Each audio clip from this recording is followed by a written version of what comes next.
A24 news में आपका स्वागत है। मैं हूं रूबी सिंह। सबसे पहले नजर डालते हैं आज की हेडलाइंस पर। अलवर के नेहरू बाल विहार स्थित पुराने सूचना केंद्र में कचरे और कबाड़ के बढ़ते ढेर से गंदगी फैल रही है। नगर निगम के अनुपयोगी वाहन और सामान पार्क की सुंदरता को नुकसान पहुंचा रहे हैं। स्थानीय नागरिकों ने निगम प्रशासन से कचरा हटाने, पार्कों का सौंदर्यीकरण करने तथा पेड़ पौधे और लॉन को संरक्षित करने की मांग की है। शैलेंद्र कुमार जी नमस्कार। आप प्रतिदिन यहाँ भ्रमण करने आते हैं और इस पुराना सूचना केंद्र नेहरू बाल विहार पार्क, जिसमें एक पुस्तकालय भी है, उसमें काफ़ी बच्चे अध्ययन करने आते हैं। यहाँ तक कि नगर निगम के पूर्व आयुक्त महोदय जितेंद्र नरूका जी भी यहीं अध्ययन करके नहीं और यहीं से नगर निगम के आयुक्त महोदय बने। आप नगर निगम आयुक्त महोदय में से क्या कहना चाहेंगे कि ये जो पार्क है, इसमें 5-6 छोटे छोटे पार्क हैं, जिसमें सब में कुछ न कुछ कहीं टी गार्ड पड़े हुए हैं, कहीं झूले पड़े हुए हैं, कहीं कबाड़ पड़ा हुआ है, कहीं वाहन खड़े हुए हैं रास्ते में। तो आप नगर निगम महोदय से क्या कहना चाहेंगे, जिसके कारण काफ़ी संख्या में पेड़ टूट गए और लॉन नष्ट हो गया, तो आप क्या कहना चाहेंगे? मैं आदरणीय आयुक्त महोदय से यही कहना चाहूँगा कि एक धरोहर है अलवर के लिए ये पुराना सूचना केंद्र, और यहाँ का वातावरण बड़ा शुद्ध है, लेकिन क्योंकि इतना कबाड़ आजू बाजू में पड़ा हुआ है 3-4 पार्कों में, तो ये नष्ट भी हो रहे हैं, पेड़ पौधे भी नष्ट हो रहे हैं, जिनसे हमें सब कुछ मिलता है। सबसे इम्पोर्टेंट हमें वायु मिलती है और वो भी शुद्ध वायु मिलती है। तो मेरा उनसे निवेदन है कि जितनी जल्दी हो सके अति शीघ्र इस पर कार्रवाई की जाए और इस कबाड़ को हटाया जाए, जिससे कि जो लोग हमारे बुजुर्ग लोग हैं और जो हमारे साथी लोग हैं घूमने आते हैं, उनको शुद्ध वातावरण मिले। यही मेरा उनसे आग्रह है। अलवर शहर के विधायक महोदय और राजस्थान सरकार में कैबिनेट वन पर्यावरण राज्य मंत्री हैं, क्या आप उनसे भी निवेदन करना चाहेंगे कि आप एक बार इस पार्क का निरीक्षण करके और इस पार्क का सुधार करवाने का प्रयास करें? बिल्कुल, मैं उनको भी मेरे आग्रह रहेगा कि एक बार वो भी विजिट करें, एक बार वो आके यहाँ देखें कि यहाँ कैसा माहौल बना हुआ है, और जो लोग घूमने आते हैं उनको सच वैसे तो कोई प्रॉब्लम नहीं होती साइड में, लेकिन चूंकि पेड़ पौधे इत्यादि सब नष्ट हो गए हैं, जिससे शुद्ध वायु सुबह जो भ्रमण करने आते हैं उनको नहीं मिल पाती। तो मेरा उनसे भी आग्रह है कि वो भी इस पर अति शीघ्र कार्रवाई करें। अलवर में बेस्ट फैकल्टी के साथ सर्वश्रेष्ठ बोर्ड परीक्षा परिणाम देने वाली संस्थाओं में शामिल आदित्य एजुकेशन ग्रुप में प्रवेश प्रारंभ हो चुके हैं। यहाँ स्कूल फीस में ही फाउंडेशन की सुविधा उपलब्ध है।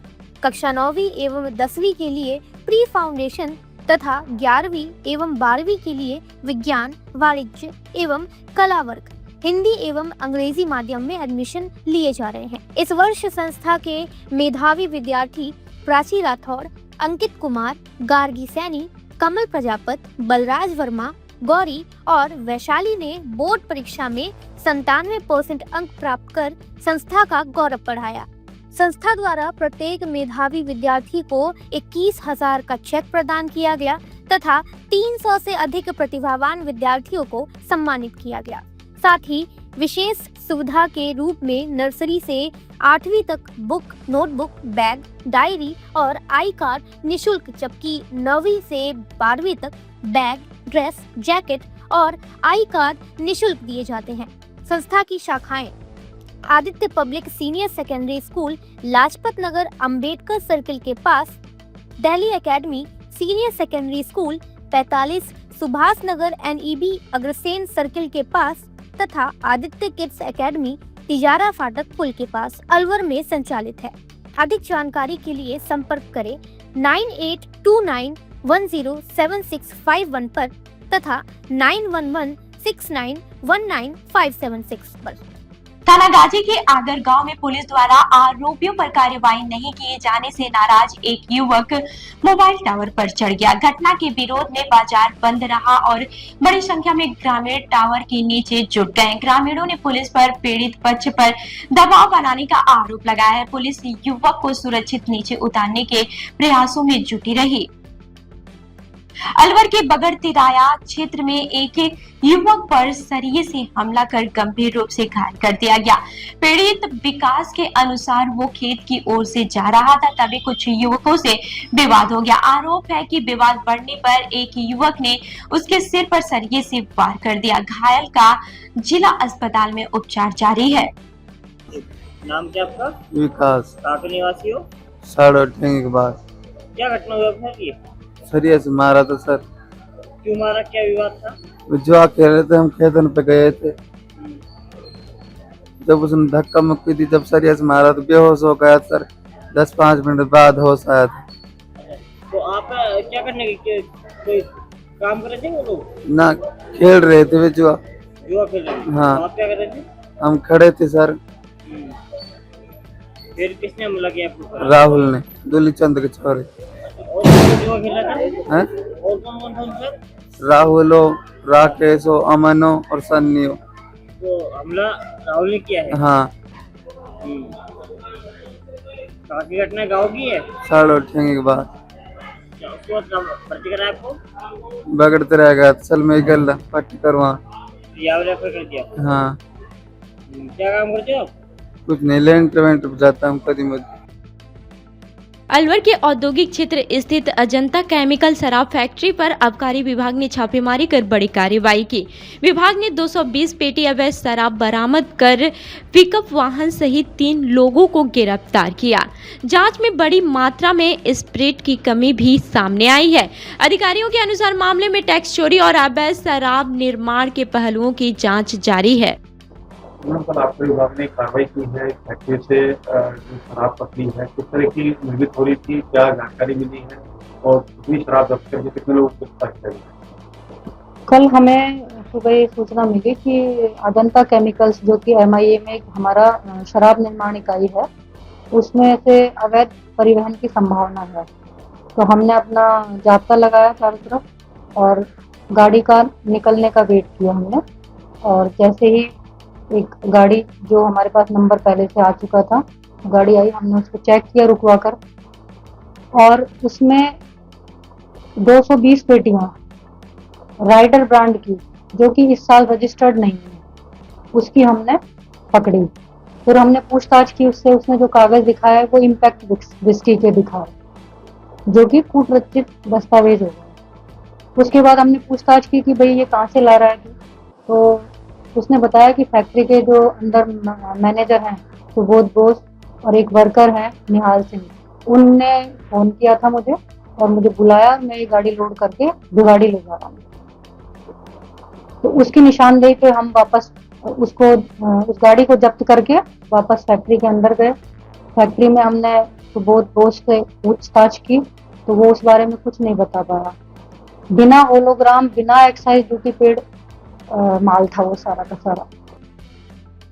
अलवर के चर्चित मुंडिया खेड़ा हत्याकांड में ADG कोर्ट ने 3 आरोपियों को दोषी मानते हुए आजीवन कठोर कारावास की सजा सुनाई है। वर्ष 2023 में हुए इस मामले में एक व्यक्ति की हत्या कर दी गई थी। अदालत ने प्रत्येक आरोपी पर जुर्माना भी लगाया है। फैसले को पीड़ित परिवार के लिए न्याय की बड़ी जीत माना जा रहा है। जी पीपी साहब बताएं, आज ADG नंबर 3 के द्वारा किस तरह का फैसला दिया गया है, क्या पूरा मामला? इसमें मुंडिया खेड़ा का आसम खां एक परिवादी है, उसने 18 जुलाई 2023 को पुलिस थाना सदर में एक तहरीर रिपोर्ट दी थी कि उसके परिवार में से शरीफ, अरबाज, उमेर, समीना और अमीना ट्रैक्टर से अपने खेतों में चारा लेने के लिए जा रहे थे। तो रास्ते में पहले से सलाह मशवरा करके बैठे हुए आंसू, ईस खां, वकीला, हसीरा और फारूक, ये पहले से लाठी, कुल्हाड़ी, सरिया लेकर के बैठे थे और इन्होंने इनको रास्ते में रोक करके इनके ऊपर ताबड़तोड़ हमला कर दिया, जिससे इनके सभी के गंभीर चोटें आई। और जो शरीफ है उसके सिर में गंभीर चोट आने से डॉक्टरों ने उसको मृत घोषित कर दिया। पुलिस ने FIR दर्ज करके और इनके खिलाफ चार्जशीट पेश की। उसके बाद न्यायालय में हमारे द्वारा 21 गवाह पेश किए और 40 दस्तावेज प्रदर्शित करवाए। तो ADG 3 न्यायालय की जो जज साहिबा हैं ज्योति के सोनी, उनके द्वारा आज मोहम्मद उर्फ आसू, ईसे खां और वकीला को 324, 302 IPC का अपराधी मानते हुए आजीवन कठोर कारावास की सजा सुनाई है और अर्थदंड से दंडित किया है। कब का मामला? 18 जुलाई 2023 का मामला है। क्या शुभ नाम है आपका? मेरा नाम अजीत यादव है। अलवर के राजऋषि महाविद्यालय में छात्र राजनीति को लेकर विवाद और भी गहरा गया है। आरोप है कि एबीवीपी कार्यकर्ताओं ने रात में कॉलेज परिसर की दीवारों पर दोबारा राजनीतिक नारे लिखे, जिसके बाद से एनएसयूआई कार्यकर्ताओं ने पहुंचकर उन नारों पर स्याही पोत दी। इस दौरान जय भीम, जय संविधान और इंकलाब जिंदाबाद जैसे नारे भी लगाए गए हैं। एनएसयूआई ने कार्यवाही नहीं होने पर आंदोलन की चेतावनी दी। इंकलाब जिंदाबाद साथियों आप देख सकते हैं एबीपी के द्वारा राजऋषि महाविद्यालय के परिसर को राजनीतिक अखाड़ा बनाने की कोशिश की जा रही है। आज से 2 दिन पहले एबीपी के द्वारा यहाँ एबीपी ज्वाइन जैसे राजनीतिक संदेश लिखे गए जो बहुत गलत थे, जिनकी एनएसयूआई ने कड़ी निंदा की थी। एनएसयूआई ने महाविद्यालय परिसर में आके उनको मिटाया और प्राचार्य को अवगत कराया कि यह एक शिक्षा के मंदिर में किसी राजनीतिक संगठन या फिर किसी छात्र संगठन के द्वारा ये राजनीतिक संदेश लिखना बहुत गलत है।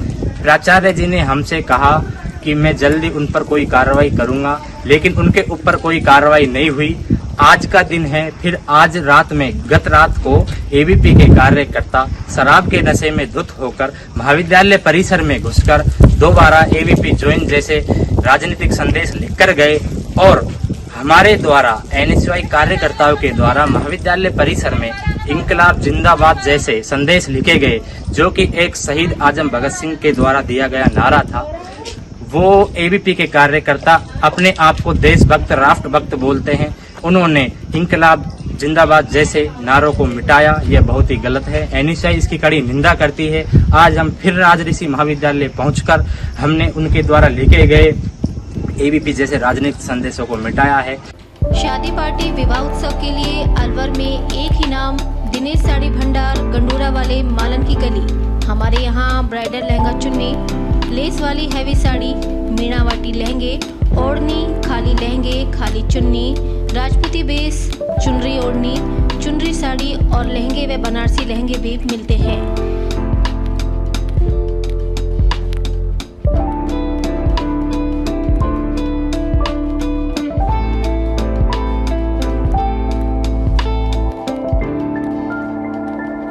हमारे यहाँ दुल्हन के लहंगे 4000 से शुरू, नॉर्मल साड़ी 150 से शुरू, खाली लहंगे 800 से शुरू और खाली चुन्नी 400 से शुरू। तो चले आइए हमारी दुकान पर, दिनेश साड़ी भंडार, गंडूरा वाले व राहुल साड़ी भंडार, मालन की गली, अलवर। संपर्क करें 9414283252 और 7033334775। अलवर के अकैपुरा क्षेत्र में कथित धर्म परिवर्तन की सूचना पर माहौल तनावपूर्ण हो गया। विश्व हिंदू परिषद के कार्यकर्ताओं ने एक मकान में चल रही प्रार्थना सभा का विरोध किया और धर्म परिवर्तन के आरोप लगाए। पुलिस ने मौके पर पहुंचकर कुछ लोगों को पूछताछ के लिए हिरासत में लिया।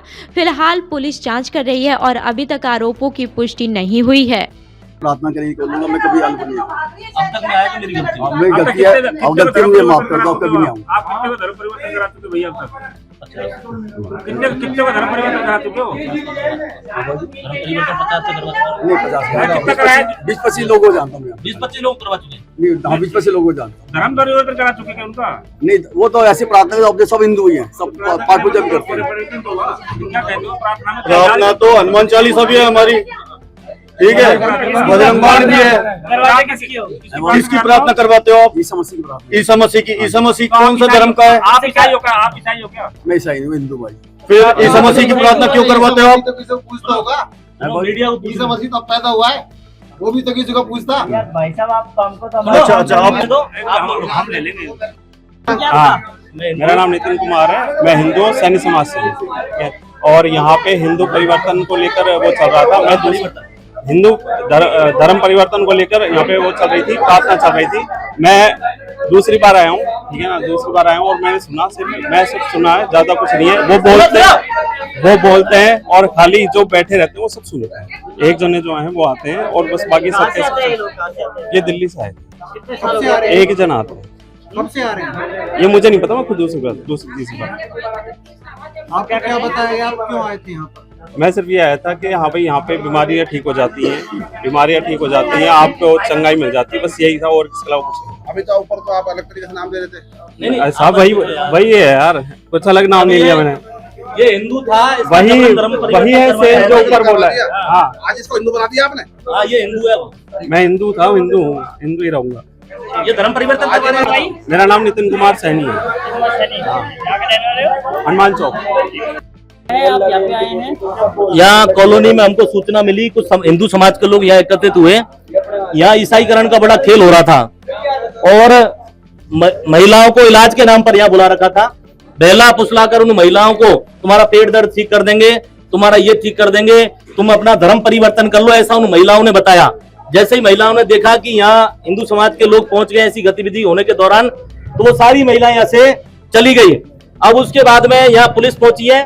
पुलिस ने यहाँ हिंदू समाज में भारी रोष था कि इस तरह की प्रार्थना सभाएं, इस तरह की चंगाई सभाएं, लोभ और प्रबोधन दे करके हिंदू समाज को तोड़ना और हिंदू समाज को तोड़ करके उनका धर्मांतरण करवाना, यह खेल ना तो अलवर की धरती बर्दाश्त करेगी, ना पूरा भारतवर्ष बर्दाश्त करेगा। ये कोई दिल्ली से आया है और ये बड़ा खेल इस तरह का इसका एजेंडा है। इसका कहना है कि मैं प्रार्थना सभाएं करवाता हूँ, लोगों के रोग दूर करता हूँ और लालच दे करके धर्मांतरण करवाता हूँ। इस व्यक्ति के खिलाफ अब पुलिस जांच करेगी। पुलिस जांच में गहरी निंदा होगी तो पता लगेगा। मोबाइल से डाटा मिला, पुलिस इसकी जानकारी करेगी।